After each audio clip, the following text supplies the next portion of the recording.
Every civilization that collapsed thought it was the exception. None of them were.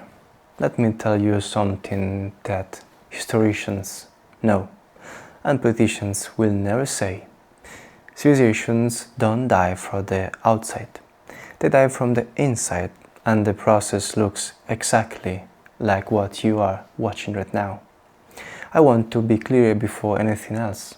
This isn't left, this isn't right. If you came here for confirmation that the other side destroyed everything, you are going to be disappointed. Because the other side isn't a problem, and neither is your side. The problem is something older and more dangerous, and it has destroyed better societies than this one. Let me start with feeling you already have. You feel like something is wrong, that something is being lost, that people were angrier, more divided, that institutions can be trusted, that the thing that held it all together is quietly coming apart. You aren't imagining it, but you are probably misidentifying the cause. Because here is what is interesting. Every single generation in recorded history has felt exactly what you are feeling now. The Romans wrote about it, medieval scholars wrote about it, the 19th century intellectuals wrote about the collapse of society with the same urgency and despair that fills your social media feed today. Psychologists call this declinism. This cognitive bias toward believing that things are getting worse. And it is partially because memory lies. The past gets edited. The conflicts and injustice and daily ugliness of previous eras gets smoothed into a golden age that never quite existed. And the present, raw and unfiltered, looks worse by comparison. So maybe this is just that. Maybe we are just the last generation to feel this way. Well, except some civilizations did collapse. The Roman Republic, the Greek city-states, the Weimar Republic, those were real. And the people living through them also thought they were the exception. So how do you tell the difference between declinism, the feeling, and actual declinism? This is the question nobody is asking clearly. And the answer is the historical record. The historian Arnold Toynbee spent lifetime studying the rise and fall of 23 civilizations. His conclusion was brutal and simple. Civilizations don't die from murder, they die from suicide. Not invasion, not external threat, internal collapse. Specifically, the loss of what he called the creative minority. The small group in any society who generate ideas and the institutions that give the larger population something to organize around.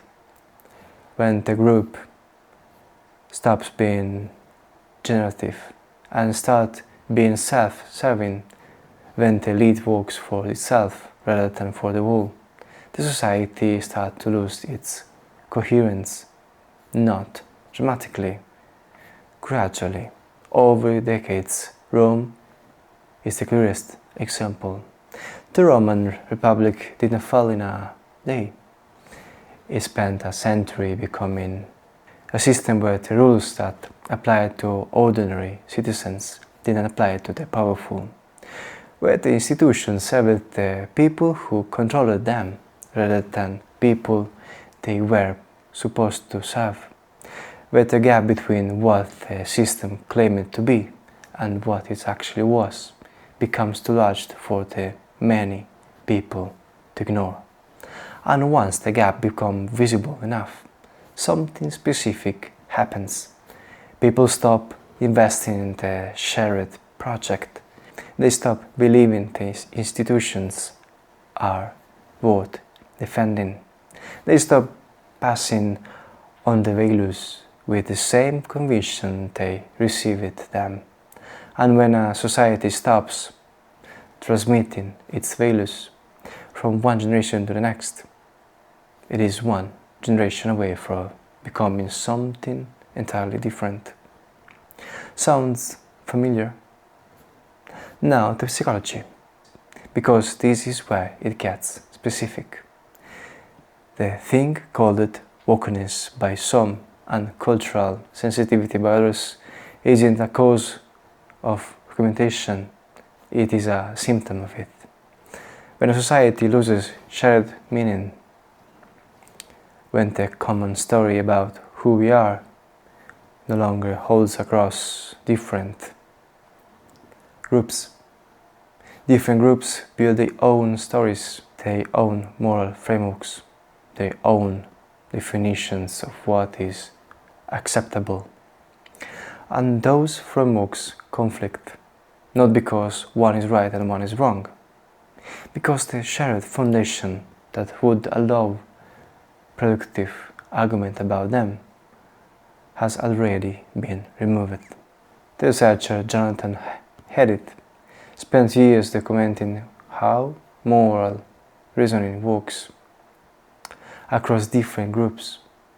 His finding was this: two sides of the political divide aren't reasoning from the same moral foundation. They are reasoning from different ones. One side prioritizes care and fairness, the other side prioritizes loyalty, authority, and tradition. Neither is rational. Both are ruining coherent moral systems. They just can't hear each other because they aren't speaking the same moral language. And when you can argue, every disagreement becomes an identity attack. What replaces argument is something far more dangerous. I'm right because of who I am. You are wrong because of who you are. And society where every political question is also identity question is a society where politics can't function. Because politics require that some people lose some arguments, and you can lose an argument about who you are. So here is the real question. Not which side is destroying the country.